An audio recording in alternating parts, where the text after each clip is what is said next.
Companies around the world are striving to reach equal pay for all of their employees. At Microsoft, women earn $1.001 for every dollar a man does in the equivalent role. How has Microsoft been able to achieve this? Part of it is education, and part of it is ensuring that we have the ability to identify similar roles.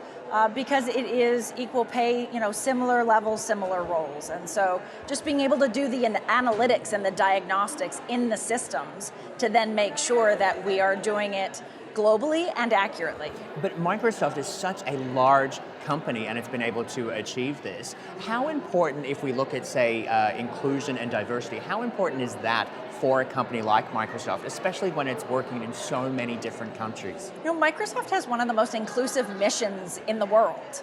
And so when you think about our products and our services and our solutions, it really is the 7 billion that we are serving. And so for us inside Microsoft, it's important for us to ensure that we have the representation of all the markets that we serve, but that once we have that diversity, we actually build the environment that allows everybody to thrive. And so it has to be both diversity and inclusion, and the leadership team, through the management team, through all of our employees. We've made it a part of our performance management conversations for every single employee in the company. And so we know that this work can't be done by just a few, it has to be done by all of us. The accountability component is really important. It's important to make sure that we treat diversity and inclusion in a similar fashion as we do for other business metrics. It's important for us in particular that we are building not only an inclusive culture, an inclusive workforce, but we have inclusive products and inclusive tech. And so for all of those reasons, the accountability is important. And so that's really important when it comes to inclusive tech. What do you mean by that, and how do you go about ensuring that that is actually achieved? Part of it is making sure that we have diverse humans who are building the technology. And so if you think about the Xbox controller that was adapted for people with disabilities, or in our Teams product, it's instantaneously captioned and has a blur feature so that you can focus on the speaker. That was a feature designed by a deaf employee.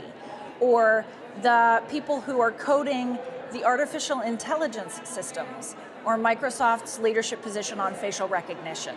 So it's all of these things that really walk the talk from our mission to how we lead the company from an ethics standpoint, all the way through to how we live diversity and inclusion in everything we do. There are some people out there that think that inclusion and diversity really is only for a few. How do you get everybody on board and actually get them to see the value and the bigger picture?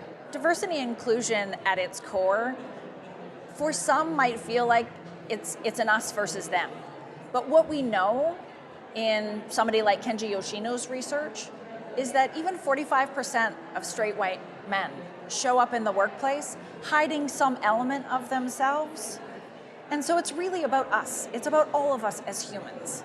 And so if we can have the candor to have the hard conversations, to learn about one another, to build trust and empathy with one another, and then the commitment to move us forward, I think we'll be better off. And looking forward, what are some of those next steps for Microsoft and in furthering their efforts when it comes to inclusion and diversity?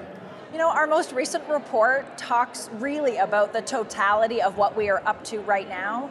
We remain optimistic about the increased curiosity we can have about the ways in which our employees want to identify on the continuum of diversity, but also to make sure that we are continuing to embed diversity through every level of the organization, and to ensure that we hold ourselves accountable to being more diverse and more inclusive.